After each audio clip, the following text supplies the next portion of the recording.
ಸಾಮಾನ್ಯದರಲ್ಲಿ ಅಸಾಮಾನ್ಯತೆಯನ್ನು ನೋಡುವುದು, ಈ ದೃಷ್ಟಿ ಬಹಳ ಮುಖ್ಯ. ಇವತ್ತಿಂದನೇ ಮಾಡಿ, ಅದಕ್ಕೇನು ಕಷ್ಟಪಡಬೇಕಾಗಿಲ್ಲ. ಆರ್ಡಿನರಿ ಏನಿದೆ ಎಲ್ಲ ನೀವೇನೇನು ಅಂದ್ಕೊಂಡಿದ್ದೀವಿ ಅದರಲ್ಲೆಲ್ಲ ಒಂದು ಪವಿತ್ರತೆಯನ್ನು ನೋಡಿ. ನಾನು ಪವಿತ್ರ, ಸರ್ವತ್ರ ಪವಿತ್ರ ಅಂತ ಎಲ್ಲ ಕಡೆ ಪವಿತ್ರವೇ ಇರೋದು, ಎಲ್ಲವೂ ಪವಿತ್ರವೇ.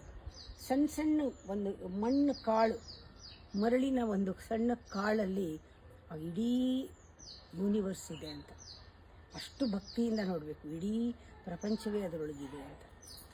ಕಾಡು ಹೂವು ಇರ್ಬೋದು, ಅದರಲ್ಲಿ ಸ್ವರ್ಗೀಯವಾದ ಒಂದು ಸ್ವರ್ಗನೇ ಅದರಲ್ಲಿದೆ. ಅದು ಆ ರೀತಿ ನೋಡುವ ದೃಷ್ಟಿಗೆ ನಾವೇನು ಹಣ ಕೊಡಬೇಕಾಗಿಲ್ಲ.